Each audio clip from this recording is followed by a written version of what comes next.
সালাতে দোয়া কবুল হয়। সালাতে দোয়া কবুলের 3 জায়গা। একটা হচ্ছে তাকবীরে তাহরিমার পরে আমরা সানা পড়ি না, আমরা তো একটা পড়ি। আল্লাহর হাবিব সুন্নাহ এবং নফল নামাজে আরো পড়তেন সানা, ওই দোয়া কবুল হয়। 2 নম্বর জায়গা সালাতে সেজদায় পড়ে দোয়া করলে কবুল হয়। আকরাবু মা ইয়াকুনুল আবদু মির রাব্বিহি ওয়া হুয়া সাজিদ ফাকসিরু ফীহি দুআ। বান্দা যখন সেজদায় লুটিয়ে পড়ে, বান্দা আল্লাহর সবচেয়ে কাছে চলে যায়। কিন্তু বিশ্বনবী বলে, সেজদাটা তোমার রবের কুদরতি পায়ের উপরে পড়েছে।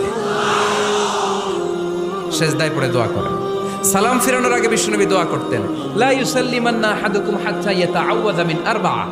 আল্লাহর হাবিব বললেন, 4 জিনিস থেকে পানাহ না আছে আমার কোন উম্মত যেন সালাম না ফিরায়। তারা যেন পড়ে, আল্লাহুম্মা ইন্নী আউযু বিকা মিন আযাবিল কবর, আউযু বিকা মিন আযাবি জাহান্নাম, আউযু বিকা মিন ফিতনাতিল মাহইয়া ওয়াল মামাত, আউযু বিকা মিন ফিতনাতিল মাসিহিদ দাজ্জাল। আল্লাহ কবরের আযাব থেকে বাঁচাও, আল্লাহ জাহান্নামের আগুন থেকে বাঁচাও, আল্লাহ জীবন